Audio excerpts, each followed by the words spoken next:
मग आज जरा प्रश्न चेंज करूया. ब्रह्म कुठे आहात सगळे? रोजचा प्रश्न नाही विचारलाय मी.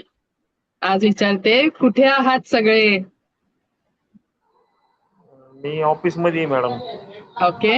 अजून अजून उत्तरं पाहिजेत मला. घरी आहात, घरी. अजून कुठे घरी आहात? येस कांचन. घरी We are in the lecture. We are in the moment. In the moment म्हणजे प्रेझेंट. अजून मेघाली मिंडे कुठे आहात? रेकी सेशन मध्ये. रेकी सेशन मध्ये आहात. Session अजून मध्येच इंटरेस्टिंग आहे. क्वेश्चन आहे ना, कुठे आहात? आता तुमचा तुम्ही अर्थ लावा, मी काय विचारते ते. अर्थ माझ्या प्रश्नाचा नंतर सांगेल. फक्त तुमच्या हिशोबाने उत्तर द्या. कुठे आहात? अजून प्रश्न, अजून उत्तर पाहिजेत मला. वर्तमानात. वर्तमानात आहोत. आशाताई माळवे कुठे आहात? राजश्री. संध्या चास्कर, वेर आर यू? घरामध्ये. कुठे आहेत? मध्ये. ओके. तुमच्या समोर एक उत्तर आले, तुमच्या समोर. आणि माझ्या समोर आहात, काय नाव आहे? अंजली भोसले. कुठे आहे अंजली भोसले? व्हिडिओ बंद करून बोलला, तुमच्या समोर. वा. हॅलो, आपल्या क्लासमध्ये. आपल्या क्लास. आता माझ्या प्रश्नाचं मिनिंग आहे एक्झॅक्टली. आज कितवा दिवस आहे? Third day. पहिल्या दिवसापासून आजपर्यंत ह्या प्रवासात नेमके आपण कुठे आहोत? युनिव्हर्स.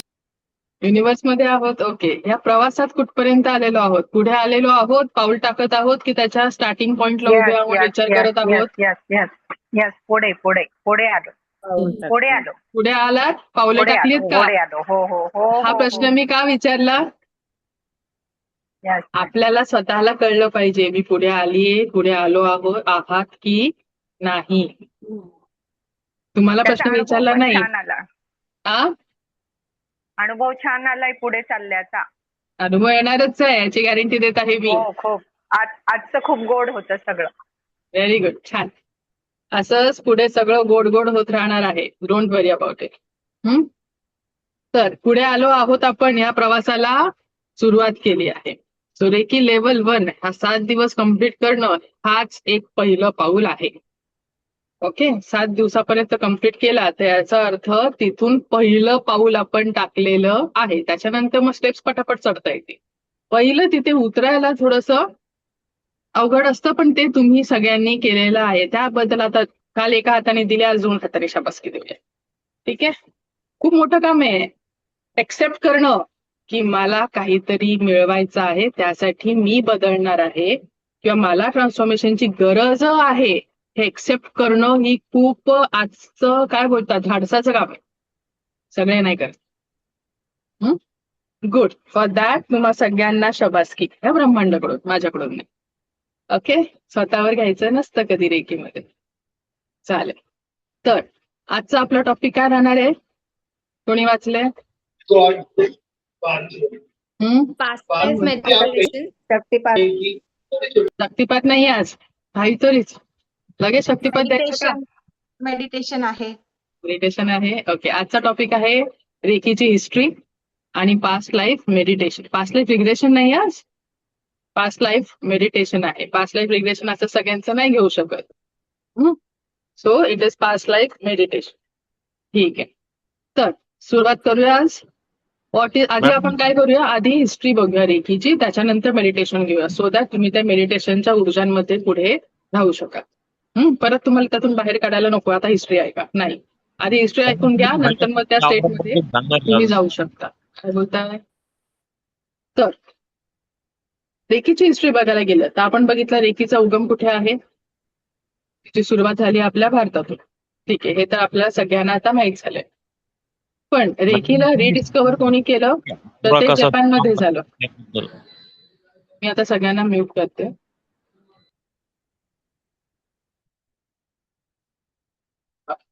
रेकीला रिडिस्कव्हर केलं doctor Mikao उसुई.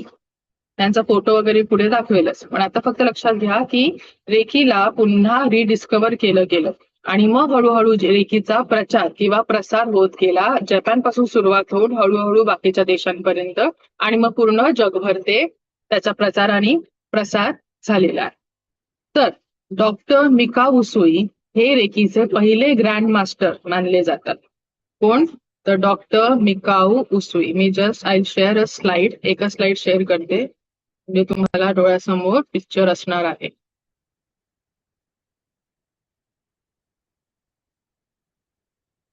Are you able to see the slides? So हे जे पहिले आहेत ह्यांचा जो फर्स्ट फोटो आहे ते आहे डॉक्टर मिकाऊ उसुई. हे आहेत रेकीचे फाउंडर बोलू शकतो आपण जपानी लोकांच्या हिशोबाने आणि आपल्या हिशोबाने रेकीचे रिइन्व्हेंटर. त्यांचे शिष्य म्हणजेच त्यांचे पहिले शिष्य आहेत चुजिरो हयाशी. हे आहेत पहिले ग्रँड मास्टर. चुजिरो हयाशी आहेत सेकंड ग्रँड मास्टर रेकीचे. आणि मग ह्यांच्या शिष्य आहेत हवायो टकाटा. आपण आज फक्त ह्या तिघांबद्दल लर्न करणार आहोत आणि हे तिघ महत्वाचे आहेत. पहिले हे महत्वाचे आहेत की हे फाउंडर आहेत म्हणून, आणि त्याच्यानंतर रेकी पूर्ण जगभर पसरण्यासाठी ज्यांनी हातभार लावला की ज्यांनी मेन रोल प्ले केलेला आहे ते म्हणजे आहे चुजिरो हयाशी आणि हवायो टकाटा. तर हवायो टकाटांकडे जाऊ आपण, पण आधी काय आहे डॉक्टर मिका उसुई. ते काय बोलतात? फाउंडर ऑफ मॉडर्न जी रेकी आहे जपानी रेकी त्याचे काय आहेत? फाउंडर आहेत. चुजिरो हयाशी हे त्यांचे शिष्य झाले. हवायो टकाटा ह्या खूप महत्वाच्या आहेत. एक तर ह्या पहिल्या महिला रेकी ग्रँड मास्टर होत्या, पण फक्त महिला होत्या म्हणून त्या इम्पॉर्टंट आहेत का? तर नाही. ह्यांनी काय केलं त्यांच्या हयातीमध्ये, हवायो टकाटा ह्यांनी त्यांच्या हयातीमध्ये असे टोटल 22 रेकी ग्रँड मास्टर तयार केले. किती? 22 reiki grand master. And she was the one जे रिस्पॉन्सिबल होत्या पूर्ण जगामध्ये रेकीचा प्रसार करण्यासाठी, कारण की ह्यांच्या थ्रू 22 रेकी ग्रँड मास्टर पूर्ण जगभरात तयार झालेले आहेत. ओके. आणि मग त्या 22 रेकी ग्रँड मास्टरच्या थ्रू मग हळूहळू सगळ्यांपर्यंत म्हणजे आता आतापर्यंत ही रेकी येऊन पोहोचलेली आहे. हे फक्त इथे एक अथर्ववेदातला उल्लेख आहे रेकीचा, ते आपण नंतर करू. ओके. रेकीचं ऍप्लिकेशन वगैरे सगळं आपण काल बघितलेलं आहे. इथपर्यंत आधी फक्त त्यांचा चेहरा वगैरे लक्षात आला की कोण काय आहे. तर आता आपण हिस्ट्री बघूया. ते म्हणजे डॉक्टर मिका उसुई हे एक PhD आणि प्रोफेसर होते एका युनिव्हर्सिटीमध्ये जपानच्या. त्यांना त्यांच्या धर्माचा तर ऑब्व्हियसली त्यांना सगळं ज्ञान होतं, अभ्यास केलेला. त्याने ख्रिश्चन धर्म सुद्धा स्वीकारलेला होता, त्यामुळे त्या ख्रिश्चन धर्माचा सुद्धा त्यांना अभ्यास होता. तर एकदा शिकवता शिकवता एका स्टुडंट बोला किंवा एका व्यक्तीने त्यांना प्रश्न विचारला की सर, या जगामध्ये अशी कोणती ऊर्जा उपस्थित आहे का की अशी एक ऊर्जा जी सर्व दुःखांचं निवारण करू शकेल? ही ऑल्सो स्टार्टेड थिंकिंग की असं काय आहे का म्हणून. तर त्यांनी काय विचार केला की असं आपण ऐकलं तर आहे, पण कुठे ऐकलं आहे? एक सेकंड, मध्ये मध्ये थांबा, आता काही प्रश्न विचारू नका, रेकॉर्डिंग उद्यापासून मिळणार आहे. तर त्यांनी काय विचार केला की हो अशी एक ऊर्जा आहे, पण ती ऊर्जा कुठे अस्तित्वात आहे? भारतामध्ये आहे. कारण की तिकडे संत होऊन गेले, महर्षी होऊन गेले, सगळे महात्मे जे जन्माला आले, जे काय आपण ऐकत आलो ते सगळं भारतामध्ये आहे. म्हणजे भारतामध्ये नक्की ही ऊर्जा आहेच, कारण की गौतम बुद्ध सुद्धा भारतामधूनच आले. Okay. So he travelled to India. इथे आल्यावरती 7 वर्ष वाराणसीमध्ये राहिले. 7 वर्षामध्ये त्यांनी सगळ्या ग्रंथांचा, वेदांचा, जे काही त्यांना होतं इथे त्या सगळ्याचा अभ्यास केला, संस्कृत भाषा शिकले.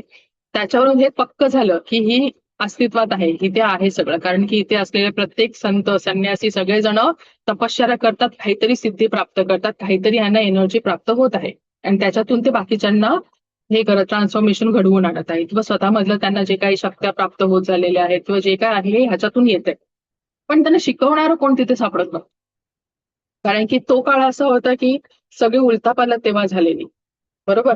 कारण की आपल्यामध्ये पण आक्रमणं होती, सगळं होतं, काही काय सगळं पुन्हा रिएस्टॅब्लिश होत चाललेलं.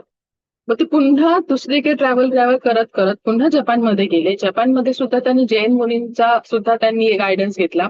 या सगळ्यांच्या गायडन्स मधून आणि जे काही शिकले या सगळ्या अनुभवावरून त्यांना कळलं की आपल्याला तपश्चर्या करावी लागेल. तर गौतम बुद्धांनी पण तपश्चर्या केली, तप केला, तेव्हा कुठे त्यांना सगळं प्राप्त होत झाले. त्याच्यानंतर हळूहळू त्यांच्या ज्या एनर्जीज ऍक्टिव्हेट झाल्या होत्या, तो आपल्याला सुद्धा थोडंफार तरी काहीतरी करावंच लागणार आहे. त्यांनी विचार केले 21 दिवसाचा आपण काय करू, तपश्चर्या करू. तर 21 दिवसाची तपश्चर्या अन्न पाणी त्यागून करण्याचा त्यांनी विचार केला. त्यासाठी माउंट कुरामा हे क्योटोमध्ये आहे जपानच्या, तिकडे आपण आपल्या इथे पण कसं डोंगरावरती म्हणजे एकांताच्या ठिकाणी जाऊन तपश्चर्या केली जाते. So in that same way त्यांनी त्या माउंटनचा हे केला, सिलेक्ट केला आणि तिकडे जाऊन त्यांनी तपश्चर्या करण्याचा निर्णय घेतला. सो जाताना 21 दिवस कसे लक्षात ठेवायचे, सो व्हॉट ही डिड, 21 असे छोटे पेबल्स किंवा दगड घेतली एका पिशवीमध्ये आणि वरून एक एक दिवस झाला की ती दगड टाकायची. So that we can remember की आता 1 दिवस झाला, 2 दिवस झाले किंवा जे काय. असं करत करत 20 दिवस गेले. 20 दिवस झाले तरी त्यांना कोणत्याही प्रकारची अनुभूती काय होत नव्हती. ऑब्व्हियसली कोणताही माणूस हताश होणार की आता एकच दिवस बाकी आहे, एवढे वर्ष आपण त्या गोष्टीच्या पाठी लागले आहोत, एवढी तपश्चर्या केली, अन्न पाणी त्यागून वगैरे सगळं, मला ते काही सापडत नाहीये, ती ऊर्जा काही समजतच नाहीये काय चाललंय. शेवटी विचार केला की आता 1 दिवस बाकी आहे, सो लेट्स ट्राय. सगळी होती नव्हती एनर्जी पुन्हा त्यांनी लावली, अगेन स्टार्टेड. तर ज्या लास्टच्या दिवशी, शेवटच्या दिवशी मग त्यांना काय झाला, मग तो साक्षात्कार म्हणा, आपण अट्युनमेंट बोलूया, शक्तिपात म्हणूया, तुम्हाला जे काही प्रश्न म्हणजे त्याला नावं द्यायचे ते देऊ शकता, किंवा ती अनुभूती झाली. मोस्टली शक्तिपातच झाला, त्यांचा पूर्ण ऊर्जा ऍक्टिव्हेट झाला, जागृती झाली त्यांच्यामध्ये. तर त्याच्यामुळे मग त्यांना ग्लानी आली, ती थोडी सगळी एनर्जी जेव्हा त्यांनी ऍब्सॉर्ब केली आणि जेव्हा ग्लानीतून जेव्हा ते बाहेर आले दुसऱ्या दिवशी सकाळी, तेव्हा ही फाउंड आउट की अरे मी 21 दिवसाचा एवढा उपवास केलेला आहे पण माझी एनर्जी इंटॅक्ट आहे. कालपर्यंत तर मग पूर्ण थकलेलं आणि ग्लानीमध्ये होतं, आज तर माझी एनर्जी एवढी इंटॅक्ट आहे की मला काहीच फील होत नाही, म्हणजे मला काहीतरी प्राप्त झालेलं आहे. तेव्हा त्यांना आठवलं की आदल्या रात्री आपल्याला आकाशातून काहीतरी बलूनच्या स्वरूपात येताना दिसलेलं, काहीतरी आकाशवाणी झाली, सगळ्या गोष्टी चला जपानी भाषेमध्ये त्यांना काहीतरी लिहिलेलं तेव्हा दिसलं गेलं होतं. पूर्ण एनर्जी आपल्यामध्ये येत आहे, तिचं पूर्ण हे एम्बाईब होत आहे, सगळं त्यांना जाणवलं तेव्हा.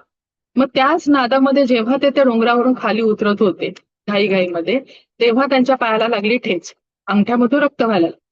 आता कोणत्याही ठिकाणी जेव्हा आपल्याला लागतं किंवा काही होतं तर सगळ्यात आधी आपल्या इथे हात जातो. त्यांचा ऑब्व्हियसली काय गेला, हात गेला आणि जसा त्यांचा स्पर्श त्या जखमीवर झाला तेव्हा तिथून निघणारं ते वाहणारं रक्त हळूहळू थांबायला लागलं, त्यांच्या वेदना कमी झाल्या. दॅट टाइम ही रिअलाइज की आपल्याला काय प्राप्त झाले. तोपर्यंत फक्त कळत होतं की काहीतरी आहे माझ्या आतमध्ये, एनर्जी मला आली आहे, पण ती काय आहे ते कुठे वापरायचं काय कळत नव्हतं. पण जेव्हा त्यांना हा प्रसंग समजा, ही घटना झाली ज्या निमित्ताने त्यांना कळलं की मला काय प्राप्त झालं. ओके, सो तेव्हा कळलं की ओके माझ्या हातातून काहीतरी प्रवाहित होत आहे, ज्याचा इफेक्ट माझ्या या जखमेवरती झालेला. मग खाली आले. खाली आल्यावर त्यांना ऑब्व्हियसली जे नॉर्मल स्थितीमध्ये आल्यावरती माणसाला भूक लागणारच, 21 दिवसाचा हे आहे.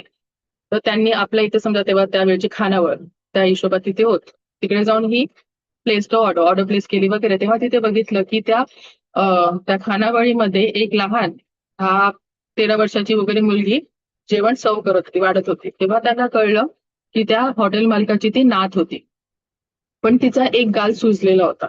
विचारपूस केलं तेव्हा कळलं की तिचा गालाला तिथे सूज आलेली आहे, कारण तिच्या दाढांमध्ये काहीतरी प्रॉब्लेम आहे. तर तेव्हा त्यांना आतून स्फुरण आलं की ही ऊर्जा आपण जस्ट इथे ट्राय केलेली आहे, ही काम करते, पण ती फक्त माझ्यावरच काम करते की इतरांवर सुद्धा काम करू शकते हे आपण बघूया. त्यांना आतून स्फुरण आलं की हिला आपण हील करूया.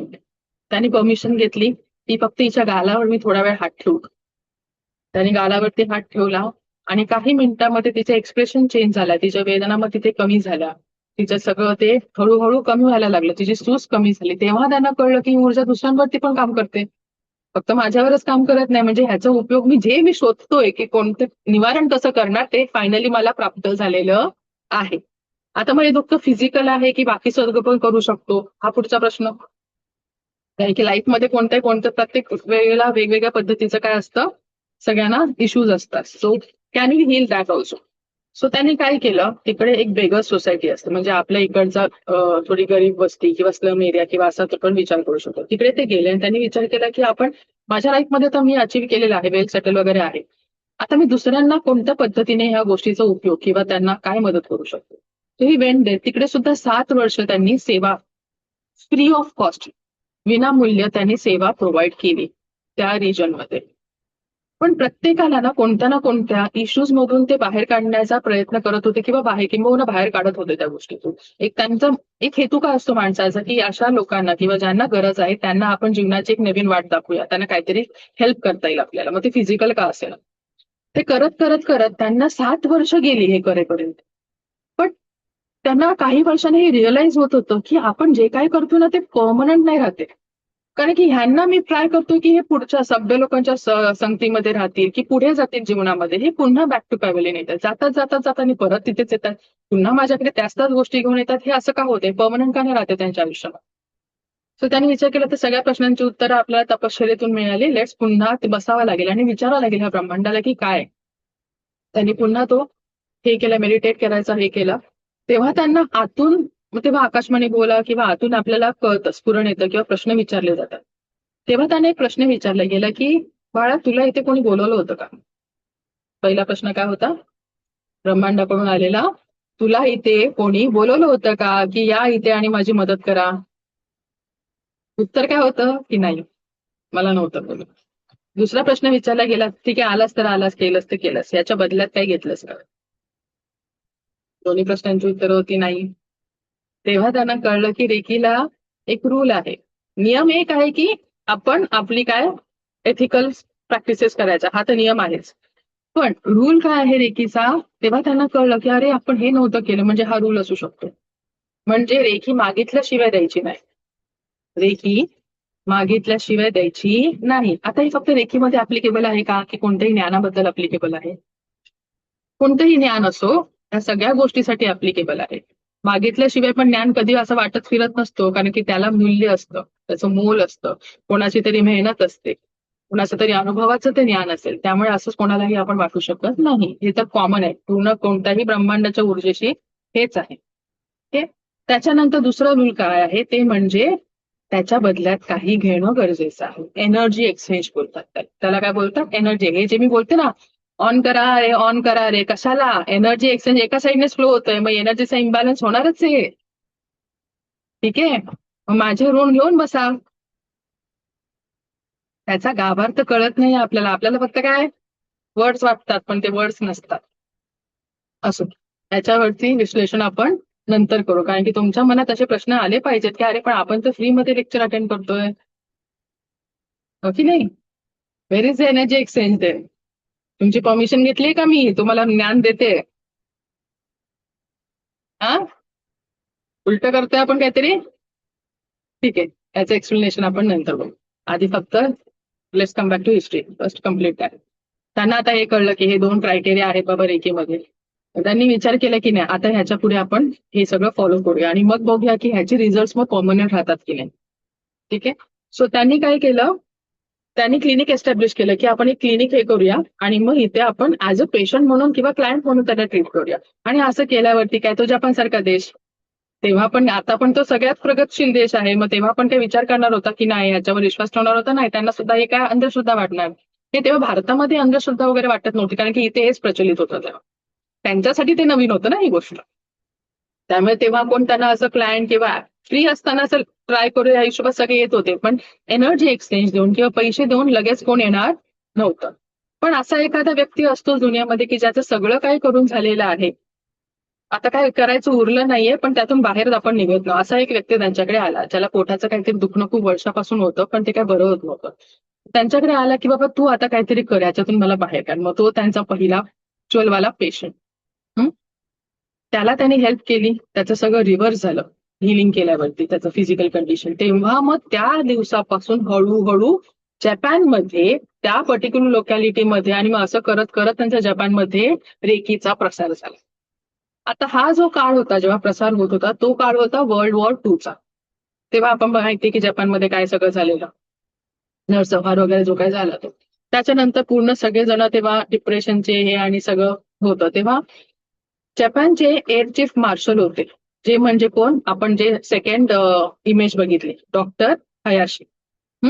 हे तेव्हा जपानचे एअर चीफ मार्शल होते. ते पण तेव्हा हताश झालेले की एवढा नरसंहार वगैरे बघितल्यानंतर थोडं डिप्रेस झालेले किंवा ह्याच्यातून आपण बाहेर कसं पडू शकतो. मग त्यांना कळलं की आपल्या जपानमध्ये ही ऊर्जा अस्तित्वात आहे डॉक्टर मिकाऊ सुईंच्या यांच्या माध्यमातून. सो ही वेंट देअर, त्यांना शरण गेले, त्यांना म्हटलं की तुम्ही मला ह्याच्यातून बाहेर काढा. हे जेव्हा त्यांचं सगळं इमोशनल किंवा जे काही हिलिंग झालं त्याच्यानंतर मग ते त्यांना शरण गेले आणि बोलले की मला हे शिकायचंय, मला शिष्यत्व द्या. सो ते त्यांचे पहिले शिष्य ठरले की रेकी ग्रँड मास्टर ते झाले. त्याच्यानंतर मग ते रिस्पॉन्सिबल आहेत पूर्ण जपानमध्ये ह्याला रेकीला एस्टॅब्लिश करण्यासाठी. रेकीचं रिसर्च सेंटर सुद्धा जपानमध्ये जे त्यांनी एस्टॅब्लिश केलं. कोणी केलं? ह्यांनी हयाशी यांनी. त्याच्यानंतर आपण जाऊया ते म्हणजे हवायो टकाटा. आता हवायो टकाटा या सगळ्या पिक्चरमध्ये कशा आल्या? त्यांचा जन्म होता जपानचा, पण लग्नानंतर ते अमेरिकेमध्ये स्थायिक होत्या. वयाच्या 30व्या वर्षी त्यांना रेअर काइंड ऑफ कॅन्सर तेव्हा झालेला, त्या काळात. तेव्हा तर ऑब्व्हियसली काही ट्रीटमेंट वगैरे असणार, तेव्हा डॉक्टरांनी सांगितलं की आपल्याला सर्जरी करावी लागेल. पण त्यांना ते मान्य नव्हतं, आतून त्यांना हो येत नव्हतं की आपण ह्याला जाऊया ह्या सर्जरीसाठी. तेव्हा त्यांना कळलं की आपल्या देशामध्ये अशी ऊर्जा आहे की नॅचरल पद्धतीने हिलिंग देते. मग त्या स्वतःच्या देशामध्ये आल्या, जपानमध्ये. हयाशी यांना भेटल्या आणि हयाशींच्या अंडर त्यांनी उपचार घेतला 6 महिने. किती महिने? 6 महिने. आणि मग तो त्यांचा आजार पूर्णपणे रिव्हर्स झाला. काय झाला? तेव्हा रिव्हर्स झाला. आता आपल्याला रिपोर्ट्स लागतात, तर तेव्हा ही सत्य घटना तेव्हा घडलेली. तो रिव्हर्स झाला आणि ते मग पुढे त्यापासून ते 80व्या वयापर्यंत त्या जगल्या. रिव्हर्स झाल्याशिवाय जगल्या 80व्या वयापर्यंत नाही. आणि त्या महत्वाच्या काय आहेत, ती तर एक मोठी केस तेव्हा त्यांच्या स्वतःच्या बाबतीत त्यांनी करून आणली. ठीक आहे, मग ते शिकल्या, त्या ग्रँड मास्टर बनल्या. आणि मग त्या जेव्हा पुन्हा अमेरिकेमध्ये आला, मग तेव्हा त्यांनी रेकी शिकवायला सुरू केली आणि त्यांच्या through total 22 reiki grand master तयार झाले. आता त्या काळात बिना फोन आणि नेटवर्कचे 22 रेकी ग्रँड मास्टर तयार करणं पण मोठी गोष्ट होती. कारण की आता ठीक आहे आपण ऑनलाईन भेटू शकतो, ते पण जगभरामध्ये. ठीक आहे, मग तेव्हा त्यांनी 22 जर शिष्य तयार केले जगभरामध्ये, तर ही खरंच खूप मोठी गोष्ट आहे, अचिवेबल आहे.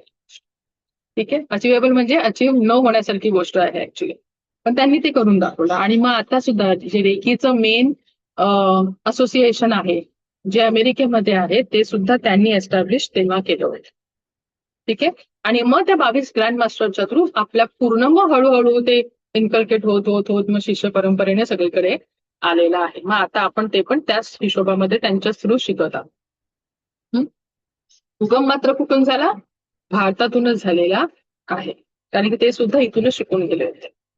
ठीक आहे, तर आता इथपर्यंत कळले की रेकीची हिस्ट्री काय आहे हे आपण बघितले. त्याच्यानंतर जे 2 प्रश्न उरलेले, कोणते प्रश्न उरलेले? ते म्हणजे रेकीचे काय कंडिशन होती, क्रायटेरिया काय आहे, रेकी मागितल्याशिवाय द्यायची नाही. बरोबर, तर ऑब्व्हियसली आता समजा आपल्याकडे पेशंट आला, तो त्याचे नातेवाईक नाही, तर तो कोणतरी येणार, त्याचे परमिशन तर ऑब्व्हियसली असणार आहे. आपण असं डायरेक्ट थोडी ना कोणाकडे करायचा. कधी कधी नॅचरल कॅलॅमिटीज आल्या, अपघात वगैरे झाला, तर काय वाट बघायची का तिकडच्या लोकांची? परमिशन देतील आणि आपण रेकी पाठवू? नाही. मग ते सर्वोच्च हितासाठी आहे, तिथे तुम्ही वापरू शकता रेकी. तिथे हा रूल, कारण की ते ब्रह्मांडासाठी करतोय आपण सर्वोच्च. आता समजा माझ्यासमोर आपल्यासमोर काहीतरी होतंय, मग आपण रेकी मास्टर असून हाताची घडी घालून बसणार का? नाही. तुला तिकडे त्या वेळेला त्याने उपस्थित का ठेवलंय? त्याची परमिशन आहे म्हणून तू तिकडे आहेस आणि बघत आहेस, मग कर. तेव्हा परमिशनची वाट बघणार का आपण? नाही, कारण की त्या क्षणाला मी उपस्थित आहे तिकडे. सगळी गोष्ट उगाचच काही घडत नसतं. ठीक आहे, तर हा पहिला मुद्दा क्लिअर झाला. हा, आता मी शिकवते, फ्रीमध्ये शिकवते. एक तर तुमची परमिशन घेतलीये मी, हो की नाही? तुमच्या परमिशनने इथे आहात का प्रत्येकाला एकेकाला आणलेला आहे मी? नाही. याच्यानंतर जो शक्तिपात होणार आहे त्याच्या सुद्धा तुम्ही स्वतः परमिशनने येणार आहात ना, की आपण जबरदस्ती कोणालाही बोलवणार नाही आहे. सिम्पल ही गोष्ट. ठीक आहे, पुढे एनर्जी एक्सचेंज. आता एनर्जी एक्सचेंज, हा एनर्जी एक्सचेंज म्हटलं. एनर्जी एक्सचेंज जो आहे, जी एनर्जी आहे, पैसा सुद्धा एनर्जी आहे. बरोबर, मग जे रेकी लेवल 2 ला ऍडमिशन घेतील तर ऑब्व्हियसली ते मला एनर्जी एक्सचेंज मिळणारच आहे. आणि रेकी लेवल 1 चा प्रश्न झाला तर मला एवढी गॅरंटी आहे की आता मी जे काही मेहनत घेत आहे 7 दिवसाची, 7 तासांची किंवा त्याच्यापेक्षाही जास्त, तसं बघाल 2 बॅचेसमध्ये, तर ह्या प्रत्येक जेवढे पण उपस्थित असणार आहेत 2 बॅचेसमध्ये, त्या प्रत्येकाच्या आयुष्यामध्ये काही ना काहीतरी बदल घडणारच आहे, ह्याची तर पूर्ण मला गॅरंटी आहे. आणि तो आतला आत्मा मला ब्लेसिंग तर देणारच आहे. ही सुद्धा एनर्जी एक्सचेंज आणि त्याचा उपयोग मला पुढे होणार आहे. कळते? त्यामुळे एनर्जी एक्सचेंज आपण कोणत्या हिशोबात त्याला बघतो हे सुद्धा तेवढंच महत्वाचं आहे. आता वेळेस क्लायंट्स असतील, पेशंट असेल तर ऑब्व्हियसली आपण फीज आकारणारच आहोत, कारण की आजच्या युगात एनर्जी जी आहे, जी काम करते, दॅट इज दोनच एनर्जी आहे. एक आहे पैसा आणि दुसरी आहे ती ब्रह्मांडाची ऊर्जा. ओके, समजतं इथपर्यंत कळलंय? दोन्ही डाऊट सॉल्व्ह झाले आहेत. Very good. आता त्याच्यानंतर आपण बघणार आहोत की ते म्हणजे रेकी लेवल 1, लेवल 2 आणि लेवल 3 ऑलरेडी आपण एक्सप्लेन केलेलं आहे. त्याच्यामध्ये कोणाला काही कन्फ्युजन नाहीये? ओके.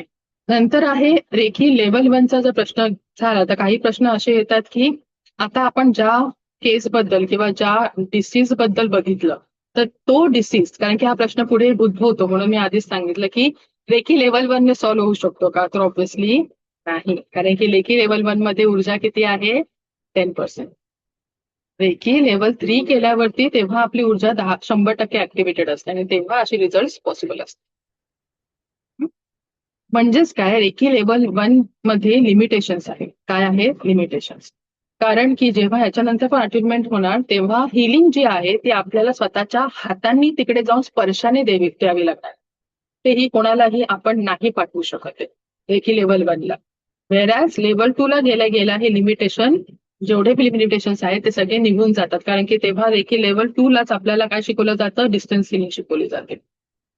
हा जो लिमिटेशन, जो सगळ्यात महत्वाचा लिमिटेशन आहे, तो लेवल 2 मध्ये निघून जातो. अजून पण जे लिमिटेशन आहे तुम्हाला हळूहळू कळेल की लेवल 1 पर्यंत आपण तेवढं सीमित आहे ना ही गोष्ट, तेवढंच करू शकतो आणि रिझल्ट पण तेवढे छोटे छोटे येणार. परमनंट रिझल्ट किंवा एकदम असे प्रॉपर रिझल्ट येण्यासाठी तेवढी एनर्जी पण असणं गरजेचं असतं. म्हणून मग तिकडे एनर्जी एक्सचेंज घ्यावाच लागणार, त्याशिवाय आपण नाही, कारण की शेवटी हे ज्ञान आहे आणि ती ऊर्जा आहे, शक्ती आहे, हे असंच प्रदान नाही करू शकत. ठीक आहे, कारण की याचा वापर सुद्धा चांगल्या पद्धतीने होणं गरजेचं आहे. ते एक्झॅक्टली डीप लेवलवरती, आता जेव्हा लेवल 2 लेवल 3 ला ऐकतात तेव्हा बोलतात हा मॅडम बरं झालं तेव्हा नाही शिकवलं आम्हाला. कारण काय होतं, खूप इम्पॉर्टंट गोष्टी असतात आणि समोरच्याचा ना खूप ट्रस्ट असतो आपल्यावर आणि खूप आशेने लोक येतात, तेव्हा त्यांना आपल्याला जे काही करायचं आहे ते एकदम 100% ऊर्जानी आपल्याला करायचं असतं. मग स्वतःचं का होईना, स्वतःचं थोडं ना असं थातुरमातुर करायचं नाही, परफेक्ट. आणि त्याच्यामध्ये नियतीच्या मध्ये गडबड येऊन चालणार. ठीक आहे, इथपर्यंत समजले सगळ्यांना? ठीक आहे. आता पुढचा आणखी एक प्रश्न येतो, ते म्हणजे आता तो प्रश्न उपस्थित तुमच्या मनात आहे की नाही मला माहित नाही. नसला तर मग तिथे आता उल्लेख करण्याची गरज नाही असं मला वाटतंय, पण बघू. या सेशन होता होता जर झालं तर मग मी सांगेल. आता एकच सेकंड, मला इथे फक्त रेकॉर्डिंग थांबवू दे. कारण माझा उद्देश काय आहे, जे काय शिकायचंय ना चांगलं शिका. तिकडे आता कसं होतं, लेवल 1 पण 4 वेळा 10 वेळा रिपीट केले जातात. झाले 6 महिने तिकडेच गेले लेवल 1 करता करता, कारण की माणसाला हेच कळत नाहीये. 4 ठिकाणी वेगळं वेगळं सांगितलं जाईल, खरं काय ते कळेपर्यंत वर्ष गेलेलं असतं, फायदा काय मग त्याचा? त्यामुळे ते करू नका. आता एवढं मी सांगते, 7 दिवसाचा जो आहे, जे ते खरं कळलंच नाही लोकांना तर बरोबर तर सांगू 7 दिवसाचा टाइमपास करण्यात मला काय मिनिंग आहे? काहीच नाहीये, कारण की मी शेवटी डिक्लेअर केलंय ना, ह्यातून मिळणाऱ्या ब्लेसिंग्स माझ्यासाठी एनर्जी एक्सचेंज किंवा जे काही माझ्या कन्व्हर्जन्स येतील लेवल 2च्या, हे कोण बोलत नसतं उघड उघड. ज्याला भीती नाहीये तो बोलू शकतो, है ना? कारण की माझं ऐकतोय कोण? तुमचा सबकॉन्शियस माइंड आणि हा ब्रह्मांड. आपण बोलतो ना, हे शब्द ब्रह्मांडामध्ये राहतात आणि ते बुमरँग सारखे आपल्याकडे येतात. मग मला खरंच बोलावं लागणार आहे. त्यामुळे रेकीचे तत्व आपल्या नसांमध्ये अंतर्भूत होणं गरजेचंच आहे. ओके, पुढे जाऊया. आता कळले या सगळ्या प्रश्नांची उत्तरं मिळाली. त्याच्यानंतर आता पटकन 2 मिनिटात सांगते, कारण की 40 पासून आपण विल स्टार्ट दिस.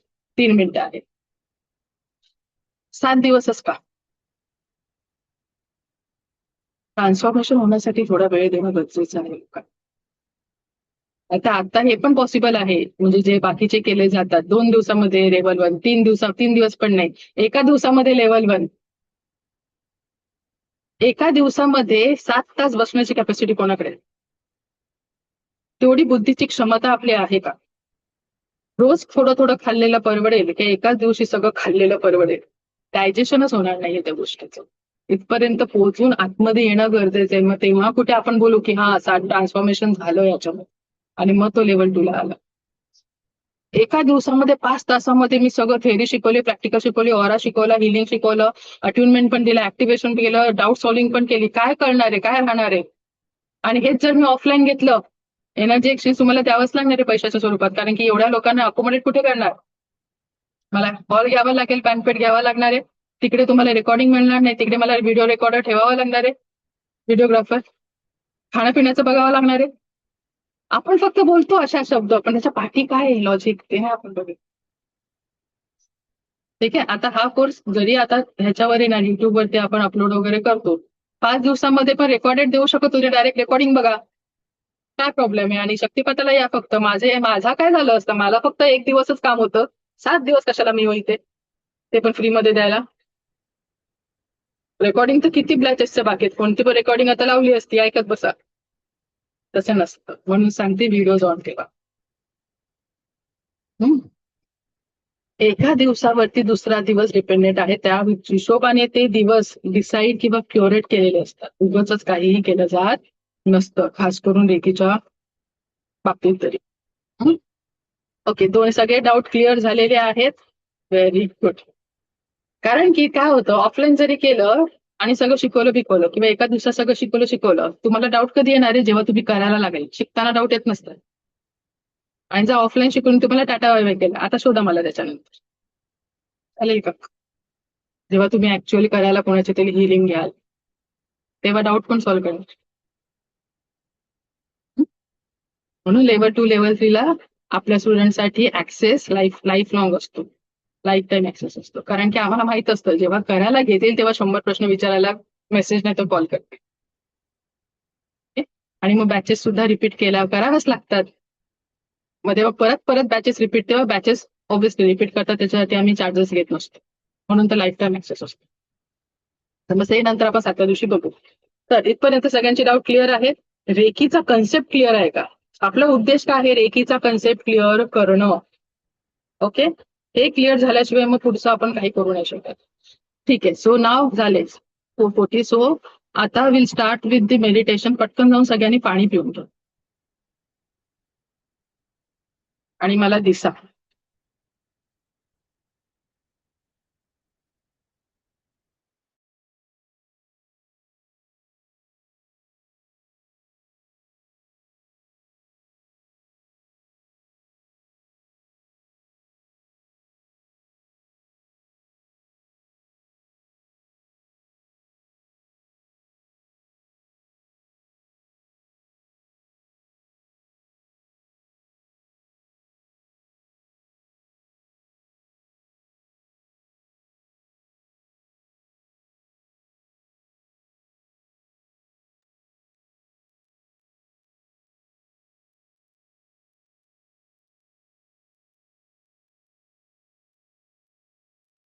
आले सगळे?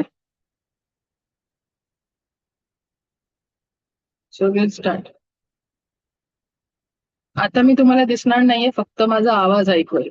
ओके, जे प्रवासात आहात त्यांनी मेडिटेशन करू नका. ओके,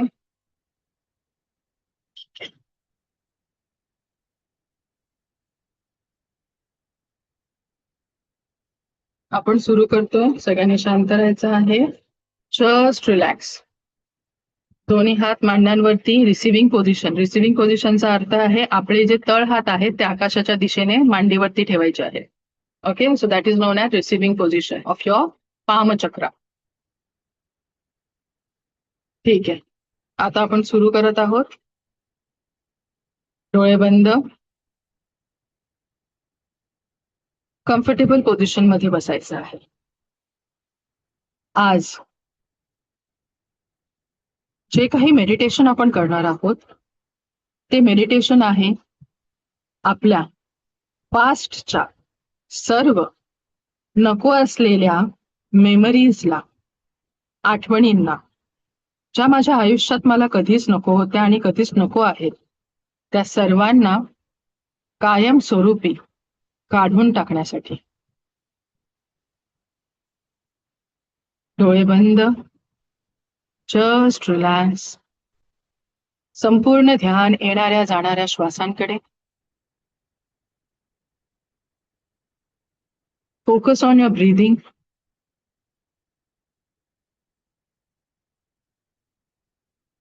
येणारा प्रत्येक श्वास माझं शरीर, मन, 7 हे चक्र आणि ऑरामध्ये संपूर्ण सकारात्मकता, परमसुख, समाधान, आरोग्य आणि ऐश्वर्य सोबतच दीर्घायुष्य घेऊन येत आहे.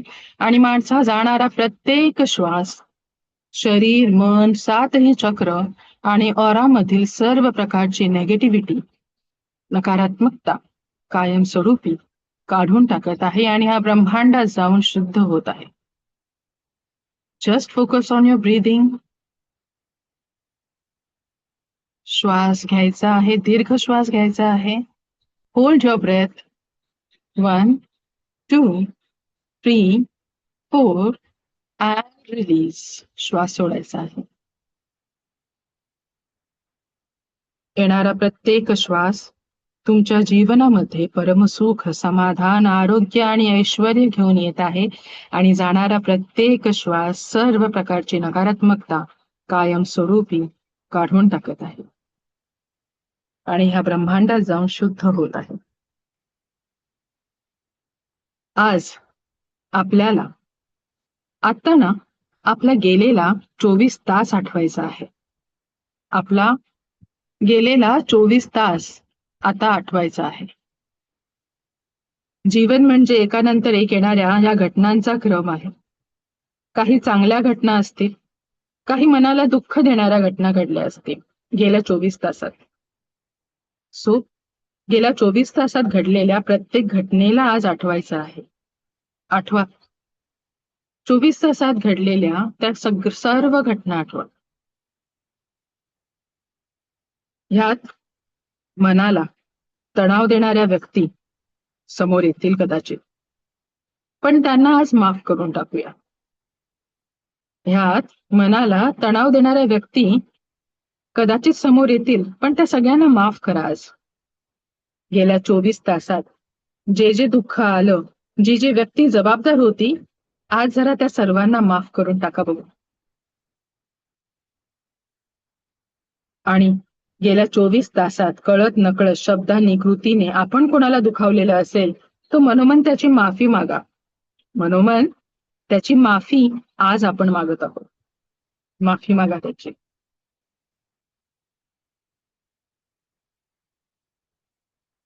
जे जे चांगले क्षण घडत गेले, जे जे चांगले क्षण घडले असतील ह्या गेल्या 24 तासात, त्या सर्व चांगल्या क्षणांना मनाच्या गाभाऱ्यामध्ये मात्र कुलूप बंद करा. मनाच्या गाभाऱ्यामध्ये त्यांना कुलूप बंद करा. कुलूप बंद करा.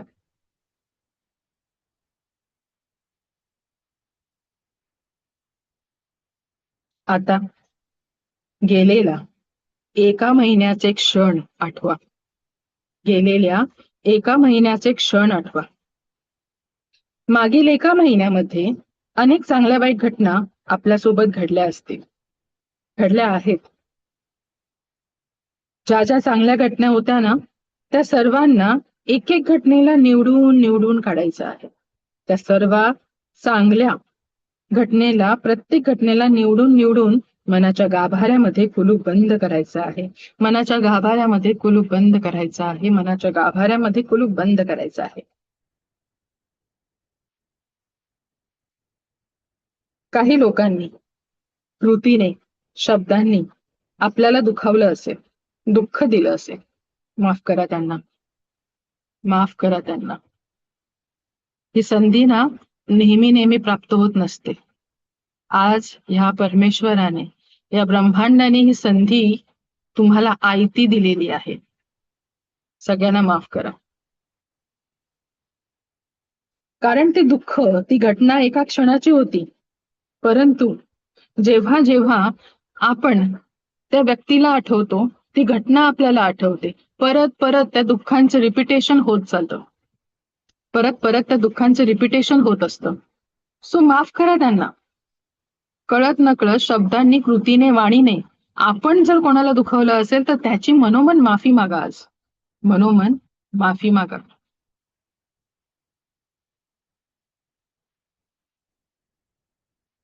थोडी अवघड वाटणारी गोष्ट आहे माफी मागणं आणि माफ करणं. आज करूया. आता गेलेला एका वर्षाचा काळ आठवा. गेलेला एका वर्षाचा काळ आठवा. एखाद्या व्यक्तीचा विरह झाला असेल, कोणी दुखावलं गेलं असेल, कोणी दुखवलेलं असेल. एका वर्षात अनेक सुख दुःखाचे क्षण आपल्यासोबत घडलेले आहेत. प्रत्येक क्षणाला आठवा, प्रत्येक क्षणाला आठवा. चांगल्या आठवणींना पुन्हा प्राप्त करा. एखाद्या मिळालेलं यश असेल, एखादी अचानक झालेली प्राप्ती असेल, एखाद्याची भेट झाली असेल. प्रत्येक प्रसंग निवडून निवडून त्या मनाच्या गाभाऱ्यामध्ये कुलूप बंद करा. त्या प्रत्येक प्रसंगाला, चांगल्या क्षणांना आठवा. मनाच्या गाभाऱ्यामध्ये कुलूप बंद करा. आणि ना, या जीवनाला नकारात्मक आयाम देणाऱ्या घटना सुद्धा घडल्या असतील गेल्या एका वर्षात. त्या सर्व घटना, त्या घटनांना जबाबदार असलेल्या प्रत्येक व्यक्तीला आज माफ करा. त्या प्रत्येक व्यक्तीला आज माफ करा. माफ करा त्याला. आपल्याकडून पण कदाचित एखाद्याचं मन दुखावलं गेलं असेल. मनात देखील एखाद्याबद्दल द्वेष किंवा तिरस्कार केला गेला असेल. माफ करा आणि माफी मागून टाका. माफी मागा. एखाद्याचा राग केला असेल, कळत नकळत कोणाला तरी दुखावलं असेल, आज माफी मागायची वेळ आलेली आहे. माफ करून घ्या स्वतःला. आता ना, गेल्या 10 वर्षाचा काळ आठवा. आता 10 वर्ष मागे जायचं आहे. खूप मोठा काळ असतो हा 10 वर्ष म्हणजे. 10 वर्षे अनेक चांगल्या वाईट घटना नक्कीच अनुभवलेल्या असतील. काही अतीव आनंदाचे क्षण असतील, तर काही अतीव दुःखाचे क्षण असतील. त्या सर्व आनंदाच्या क्षणांना काय करायचं आहे? मनाच्या गाभाऱ्यामध्ये कुलूप बंद करा आणि इतर सर्वांना माफ करा. आपल्याला ना याचं कारण आहे. आपल्याला आपल्या सर्व दुःखांपासून मुक्त व्हायचं आहे म्हणून माफ करत आहोत. मुक्त आपल्याला व्हायचं आहे म्हणून माफ करत आहोत आपल्यासाठी.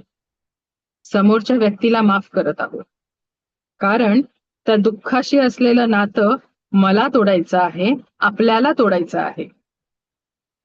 आपल्या शब्दांनी जर दुखावलं असेल तर माफी मागा आज. कल्पना करा की ती व्यक्ती जणू तुमच्या समोर उभी आहे आणि गेल्या 10 वर्षात कधीतरी तुम्ही त्या व्यक्तीला दुखावलेलं असेलच किंवा कोणी तुम्हाला दुखावलेलं असेल. तर माफ करूया आज. माफ करा कारण त्या दुःखांपासून तुम्हाला मुक्त व्हायचं आहे. तुम्हाला त्या दुःखांशी असलेलं नातं स्वतःसाठी तोडायचं आहे म्हणून माफ करा. हे आपण स्वतःसाठी करत आहोत कारण आपल्याला यातून मुक्त व्हायचं आहे. मगच पुढे जाऊ शकतो. सो माफ करा आज त्याला. Let it go. आता बघा, आपलं कॉलेजचं जीवन, आपलं शाळेतील जीवन, जिथे अनेक फ्रेंड्स, अनेक मित्रमैत्रिणी आपल्याला भेटलेले असतील. अगदी त्या काळामध्ये जाऊया आता आपण. काही लोकांशी घट्ट मैत्री झाली असेल तर काहींची मैत्री तुटली देखील असेल. No problem. जरा त्या चांगल्या घटनांना आठवून बघा. त्या मेमरीज मध्ये आज पुन्हा जगण्याची वेळ आलेली आहे. ती संधी हा परमेश्वर मला देत आहे की तेव्हाचे अतीव आनंदाचे क्षण आणि मैत्रीचे क्षण मी पुन्हा अनुभवू शकत आहे. आनंदाचे ते क्षण पुन्हा जगूया आज. काय हरकत आहे? काही क्षणांसाठी आपण जगू शकतो. तेवढा आनंद पुन्हा प्राप्त करून घेऊ शकतो. आणि तेव्हाही जर कोणी दुखवलेलं असेल किंवा आपण दुखवलं असेल कळत नकळत त्या वयामध्ये, तर त्यांना पण माफ करूया आता आपण. माफ करा त्यांना.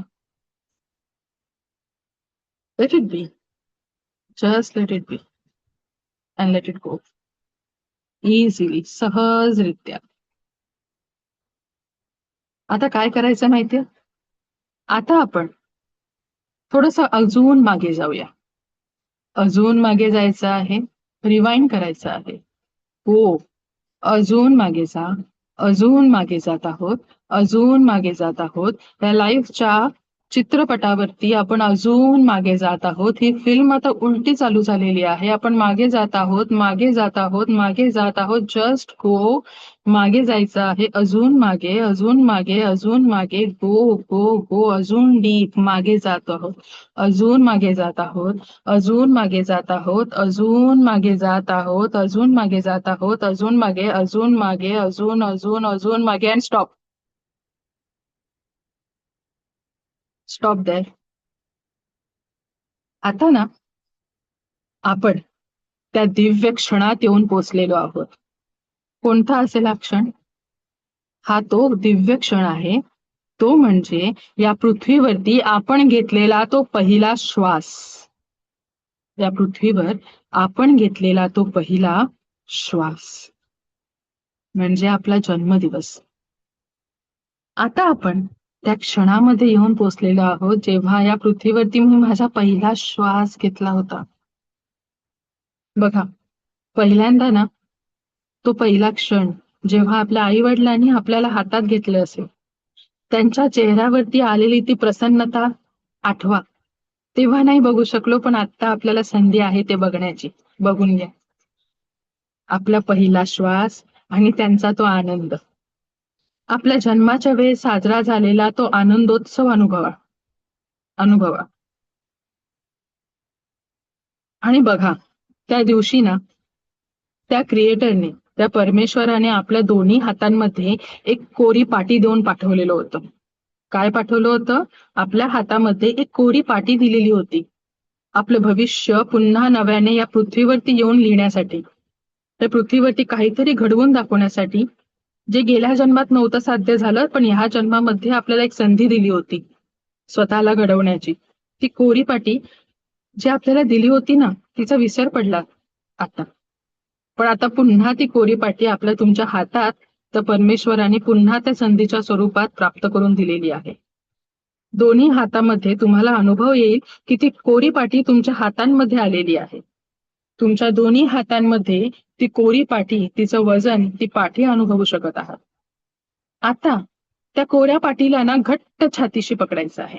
त्या कोऱ्या पाटीला घट्ट छातीशी पकडायचं आहे आणि परत समजायचं आहे की ह्या क्रिएटरने आपल्याला पुन्हा ही संधी दिलेली आहे की इथून पुढच्या प्रत्येक श्वासासोबत परमसुख, समाधान, आरोग्य, ऐश्वर्य आणि दीर्घायुष्य मला या पाठीवरती लिहायचं आहे, क्रिएट करायचं आहे मला माझं भवितव्य. त्या क्रिएटरने आपल्याला जास्त ऊर्जांसाठी या पृथ्वीवरती पाठवलं होतं, पण ह्या मायेपासून आपल्याला लांब होता नाही आलं. या कोऱ्या पाटीवरती माझं जीवन सजवण्याच्या ऐवजी मी फक्त रेघोट्या ओढल्या. पण आता नाही, आता पुन्हा एक जन्म मिळालेला आहे. ती एनर्जी पुन्हा सापडलेली आहे. आता पुन्हा मी त्याच नव्या उमेदीने आणि त्याच नव्या ऊर्जांनी, परिपूर्णतेने हे चित्र जसं मला पाहिजे तसं मी आता रेखाटणार आहे. पाहिजे त्या रंगछटा भरणार आहे. याचसाठी तर त्या क्रिएटरने आपल्याला पृथ्वीवरती पाठवलं होतं. म्हणून छातीशी घट्ट पकडा ती पाटी, कारण तीच पाटी आहे ज्यावर आपल्याला आपलं पुढचं भवितव्य लिहायचं आहे. घट्ट पकडून घ्या त्या पाटीला, घट्ट पकडून घ्या त्या पाटीला. हीच ती कोरी पाटी घेऊन आपल्याला पुन्हा या वर्तमानाच्या क्षणात यायचं आहे. पुन्हा या वर्तमानाच्या क्षणात त्या पाटीला घेऊन हळूहळू यायचं आहे. सो या वर्तमानाच्या क्षणांमध्ये हळूहळू परत या. Come back slowly, slowly come back to this present state. तो क्रिएटर ना आपल्याला आपल्या जीवनामध्ये परमसुख देण्यासाठी, प्रदान करण्यासाठी जणू माझ्या समोर आता उभा आहे. अनंत स्रोतातून वाहत येणारी ही ब्रह्मांडीय दिव्य ऊर्जा आपल्या ऊर्जांशी कनेक्ट करून आपल्याला आपल्या जीवनामध्ये परमसुख, समाधान, आरोग्य, ऐश्वर्य या सर्व प्रदान करण्यासाठी तुमच्या समोर येऊन उभी ठाकलेली आहे. चेहऱ्यावरती एक सुंदर स्माइल आणायचा आहे. बघायचं आहे की दिव्य ब्रह्मांडाची ऊर्जा माझ्या क्राऊन चक्रातून माझ्या शरीर, मन, मस्तिष्क, ऑरा आणि जीवनामध्ये आता प्रवेश करत आहे. अनुभव करा त्या ऊर्जांचा आणि वेलकम करा, स्वागत करा, आत्मसात करा या सर्व ऊर्जांना. अनुभव करा. चेहऱ्यावरती एक सुंदर स्माइल येऊ देत. आंतरिक हास्य त्या चेहऱ्यावरती उमटू देत. ज्या हास्याची इतके वर्ष प्रतीक्षा केली ते हास्य आता चेहऱ्यावरती उमटत आहे. मन मोकळेपणाने हसायचं आहे. कोणी बघत नाही आपल्याला शिवाय त्या ब्रह्मांडाच्या. कोणी बघत नाही आपल्याला. सुंदर स्माईल, सुंदर स्माईल घेऊन आता परत रिटर्न आलेलो आहोत. So slowly come back, slowly come back, slowly come back. Very good, very good, very good. Just relax. आता हळूच रिलॅक्स व्हायचं आहे. Just relax, just relax, just relax. आणि जेव्हा कम्फर्टेबल असेल तेव्हा डोळे उघडा. घाई करू नका. whenever you feel comfortable, open your eyes. आणि सगळ्यांनी पाणी पिऊन घ्या.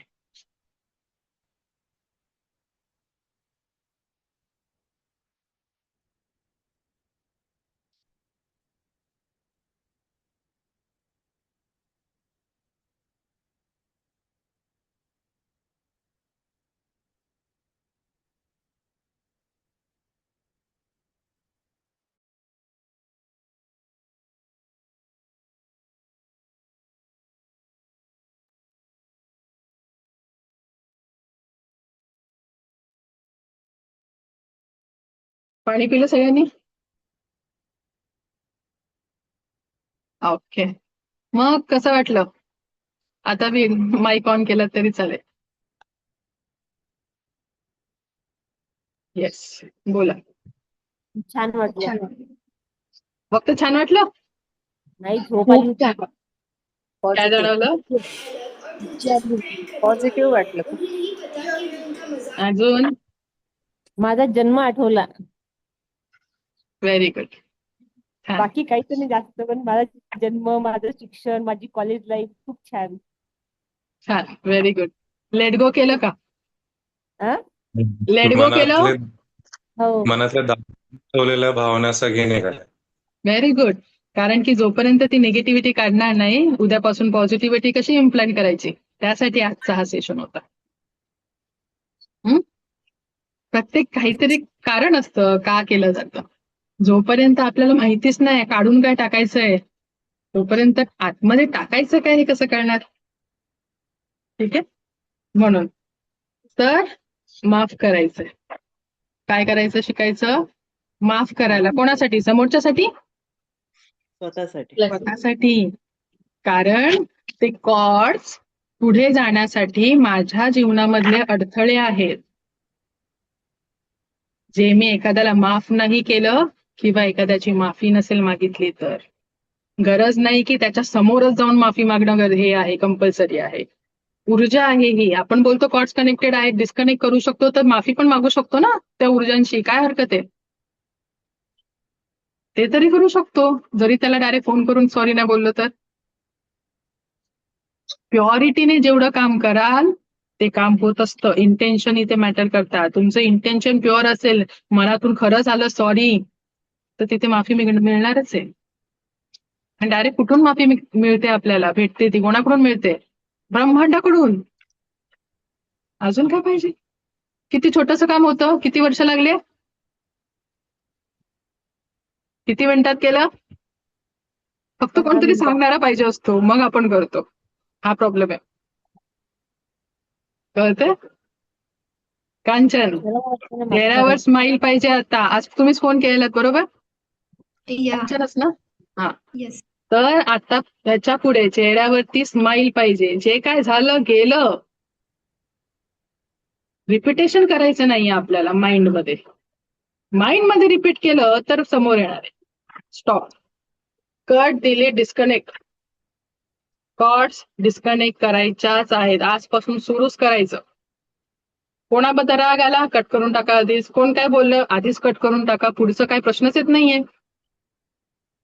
आता मागे काय केलं ते आज आपण सॉल्व्ह केलंय. आता पुढे काय होणार त्याच्या आधी आपण जर प्रिकॉशन घेतले, कट केलं तर झालं ना. आता किती प्रॉब्लेम लाईफ मधले आधीच सॉल्व्ह करून टाकतोय आपण. किती मिनिटाची प्रॅक्टिस आहे? हे किती अर्धा सेकंड पण नाही लागलं कट करायला. आणि आता जे केलं किती 4:40 ला सुरू केलं, 15 मिनिटाचं काम होतं, 20 मिनिटाचं झालं.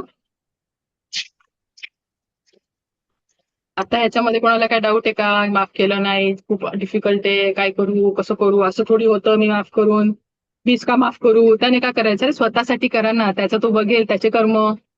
त्याला अजून नाही भेटले कोणतरी सांगणारं, त्याच्या आयुष्यात अजून एकी यायची बाकी आहे, त्याची वेळ नाही आली आहे, आपली आली आहे ना, मग ती सोडायची नाही. हा त्याच्या मागचं काय आहे, मेन अर्थ आहे, किंवा हा पॉइंट कन्सिडर करायचा. बाकी काय आपल्याला काय करायचं नाहीये. कोणत्या गोष्टीचा आपल्याला किस काढायचा नसतो, त्याचा जेवढं उपयोग आहे तेवढंच फक्त घ्यायचं. समजतं? तर कसं वाटतंय? हलकं वाटतंय का कोणाला? हलकं झाल्यासारखं वाटतंय. कोणाचे अश्रू निघालेले असतील, कोणाला घाम सुटला असेल, बरोबर? मला वाटतं मॅम खूप हलकं वाटतं. Very good. अश्रू जरी निघाले, काढून टाकायचं, कारण की आपले आउटलेट्स आहेत ना, कुठून ना कुठून तरी बाहेर पडणार आहे ती गोष्ट. घाम सुटेल, काढून टाका. की अरे बापरे मलाच रडायला आलं, अरे बापरे मलाच घाम सुटला. नाही, लेट गो करतोय, काढून टाकतोय, कोणत्या ना कोणत्या मार्गातून ते निघणारच आहे. मग ते दुःख असेल, काही असेल, काय राग असेल, द्वेष असेल, कोणाबद्दल कुडत बसलेलो असू, काहीतरी दाबून ठेवलेले असतील, काढून टाका. नाहीतर मग येतं. महिलांमध्ये थायरॉइडचं प्रमाण जास्त का? दाबलेली इमोशन्स, लहानपणापासून माहेरी, सासरी आल्यावर सासरचे. आणि मग आहे 40च्या नंतर मोस्ट ऑफ द विमनला काय होतं? थायरॉइडचे केसेस. मुळावरती काम करावं लागतं. ठीक आहे? त्यामुळे सुरुवात इथून करावी लागेल. गोळ्या खाऊन नाही होणार आहे. ठीक आहे, गोळ्या खाऊन काय? थायरॉइडला काय करायचं आता? तो ग्लँड आहे तो आहे, त्याला आता आज जाऊन कोण करणार? नाही होणार ते. ठीक आहे, समजतंय आपण काय आज केलं? Very good. आता याच ऊर्जांसोबत आता दिवस काढायचा आहे आणि बघायचा आहे की आजचा दिवस, माझा उरलेला जो दिवस आहे आणि आता उद्याचा दिवस पर्यंत, किती आपलं सेशन असतो 4 वाजता, आपण कसे वागतोय. आणि आपल्या ऊर्जा चेंज झाल्यामुळे माझ्या घरातली ऊर्जा चेंज झालीये का? माझ्या आजूबाजूच्या लोकांची ऊर्जा चेंज झाली आहे का? Observe that. फक्त हे करून बसायचं नाहीये गप्प.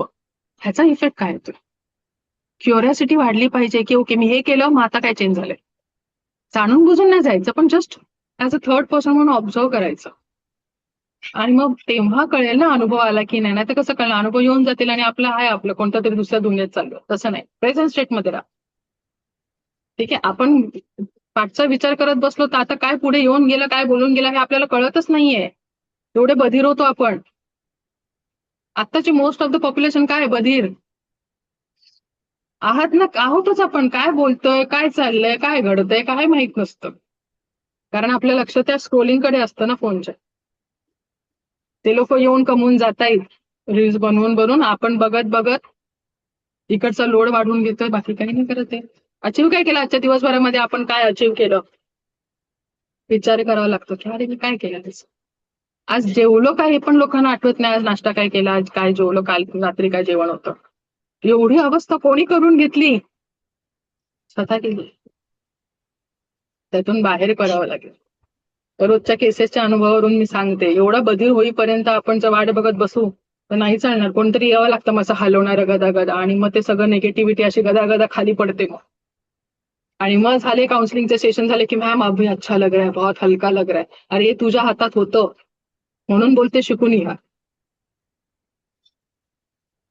ठीक आहे, आता बाकीच्या केसेस नाही ते सांगू शकत ते काय काय. आजचे 2 केसेस होते अशा, म्हणून पटकन जे येतं ते पटकन निघतं, त्याच्या संबंधित असतं. ठीक आहे, म्हणून लेवल 2 ला गेल्यावरती मग रोजच्या केसेस आपण डिस्कस तेव्हा करत असतो, तेव्हा आपण डिटेलमध्ये सांगू शकतो. इथे आपण सांगू नाही शकत, फक्त मी सांगू शकते की असं असं आहे, असं असं असतं. ठीक आहे, ओके. आता कोणाला काय डाऊट? टाइम झालाय आपला anyways. Okay then will see you then tomorrow. Okay, चालेल, थांबूया आता आपण. Bye. Thank you so much everyone. Thank you. खूप सारे थँक्यू आले. Thank you so much.